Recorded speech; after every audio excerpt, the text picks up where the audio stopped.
زوال ایسے نہیں آتا. 3 کام جو کرے گا کبھی عزت نہ دیکھے گا. 3 کام جو کرے گا کبھی عزت نہ دیکھے گا. 3 کام جو کرے گا کبھی عزت نہ دیکھے گا. اور 3 کام جو کرے گا کبھی ذلت نہ دیکھے گا. 3 کام جو کرے گا کبھی ذلت نہ دیکھے گا. 3 کام جو کرے گا کبھی ذلت نہ دیکھے گا. جو جھوٹ بولتا ہے، جو ظلم کرتا ہے، جو دھوکہ دیتا ہے، جو جھوٹ بولتی ہے، جو ظلم کرتی ہے، جو دھوکہ دیتی ہے، عزت کے خواب دیکھنے چھوڑ دے. ذلت مقدر ہے اس جہان میں اس جہان. قوم ہو، فرد ہو، عورت ہو، مرد ہو، ظلم ہے، جھوٹ ہے، دھوکہ ہے، رب ذوالجلال کی قسم ذلت کے سوا کچھ نہ ملے گا. جو سچ بولتا ہو، جو عدل کرتا ہو، جو دیانتدار ہو، اس کے لیے عزت مقدر ہو گئی، ہو گئی، ہو گئی. سچ ایک فرد میں ہے، عدل ایک فرد میں ہے، دیانت ایک فرد میں ہے یا ایک قوم میں ہے. انہیں عزت دینا یقینی ہو گیا. میرا اللہ انہیں دے کے رہے گا، چاہے وہ اللہ کو مانتے ہیں چاہے اللہ کا انکار کرتے ہیں. آگے آخرت کا مسئلہ الگ ہے.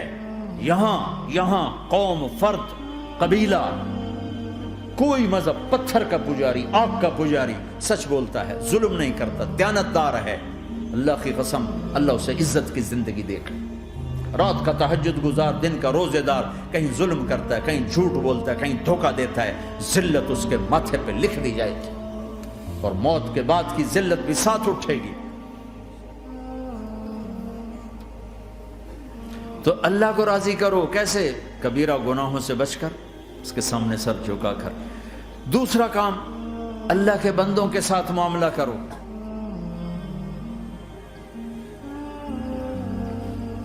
سارا معاملہ 2 حدیثوں میں بتا دیتا ہوں. 2 حدیثوں کہ یہ 2 کام کر لو، ساری دنیا کے محبوب بن جاؤ گے، تمہارے گھر جنت بن جائیں گے، میاں بیوی میں محبت قائم ہو جائے گی، ساس بہو میں محبت ہو جائے گی، باپ بیٹے میں محبت ہو جائے گی، ماں بیٹی میں محبت ہو جائے گی، بھائی بھائی میں محبت ہو جائے گی. 2 کام کر لو. ان 2 میں سب کچھ چھپا ہوا ہے. میرے نبی نے فرمایا معاذ الا انبئک بملاک ھذا کلہ. پوری حدیث. معاذ بن جبل نے کہا یا رسول اللہ کچھ جنت کے جانے کا راستہ تو بتائیں، جنت میں جانے کا راستہ تو بتائیں. انبئنی بعمل یدخلنی الجنہ. صاحب نے کہا سألت عن امر عظیم، بہت بڑی باتوں نے پوچھی ہے. تقیم الصلاة المکتوبہ، تؤدی الصلاة المفروضہ، وتصوم رمضان، وتحج البیت. معاذ نماز پڑھنا، روزہ رکھنا، زکوٰۃ دینا اور حج کرنا. پھر آپ نے فرمایا ان شئت انبأتک بابواب الجنت. اب اگر تو چاہے تو کچھ اور بتاؤں، جنت کے دروازے بتاؤں؟ کہ جی بتائیں. کہ الصوم جنہ، روزہ جہنم اور تیرے درمیان بیچ میں رکاوٹ بن جائے گا. الصدقۃ تطفئ الخطیہ، چھپ چھپ کے اللہ کے نام پہ دینا تیرے گناہوں کو دھو دے گا، پاک کر دے گا. وقیام الرجل فی جوف اللیل ابتغاء وجہ اللہ، اور رات کے اندھیرے میں کھڑے ہو کر اللہ سے باتیں کرنا. 2 نفل ہی پڑھ لیا کرو. کسی مرد عورت کا رات کے اندھیرے میں کھڑے ہو کے. پھر آپ نے کہا معاذ الا انبئک براس الامر وعمودہ وذروۃ سنامہ وبملاک ھذا کلہ.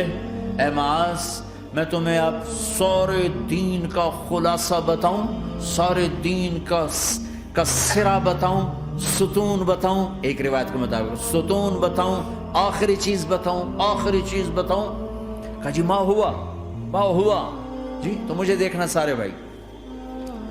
تو آپ نے اپنی زبان نکالی اور اسے یوں پکڑا.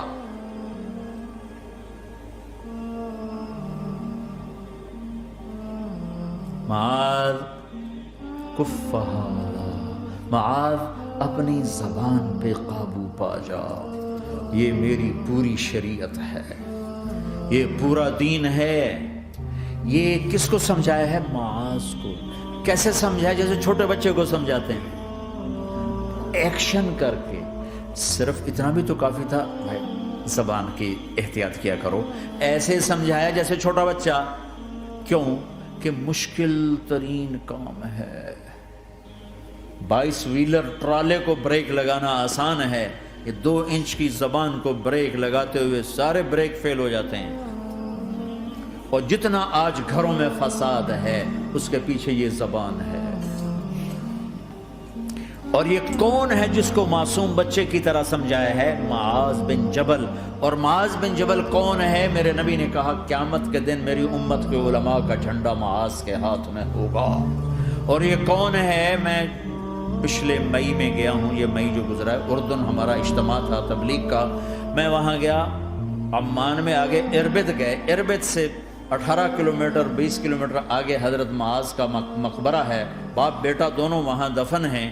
حضرت عمر کے زمانے میں انتقال ہوا، جب میں اندر گیا تو پر لکھا ہوا تھا تاریخ وفات 18 ہجری، اور اب ہے 1435 ہجری۔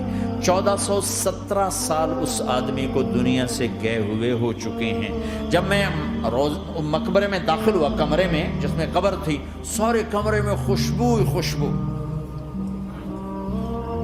قبر پر 2-4 چادریں پڑی تھیں، مجھے خیال آیا کہ میرے خیال ہے یہ چادروں پہ خوشبو لگی ہوئی ہے، وہ خوشبو آ رہی۔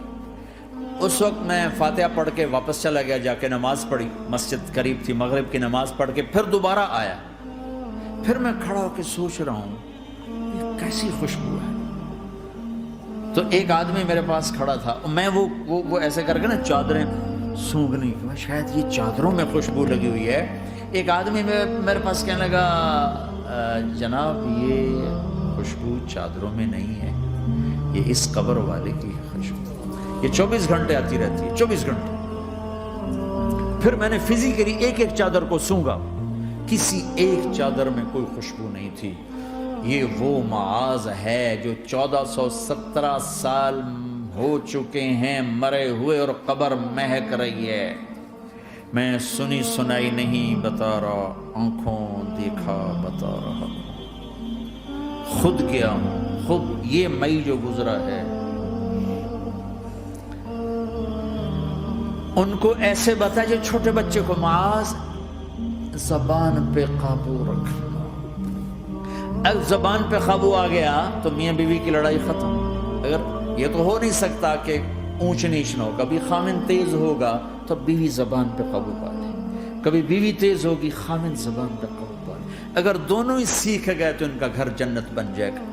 کبھی ساس اکھڑے گی تو بہو چپ کر جائے، کبھی بہو اکھڑے گی تو ساس چپ کر جائے، کبھی باپ اکھڑے گا تو بیٹا چپ کر جائے، کبھی بیٹا اکھڑے گا تو باپ چپ کر جائے۔ دعویٰ نہ کرے کہ میں باپ ہوں میرے آگے بولتا ہے۔ انسان انسان ہے، خطا ہوتی ہے۔ اگر آپ بھائی یہ پیچھے نیچے مستورات بھی ہیں، اپنی زبان پہ قابو پانا سیکھ لیں۔ کسی کو دکھ دینے والا بول نہ بولے۔ المسلم من سلم المسلمون من لسانہ و یدہ۔ آپ نے فرمایا مسلمان ہے ہی وہ، مسلمان ہے ہی وہ جو ہاتھ اور زبان سے کسی کو دکھ نہ پہنچائے۔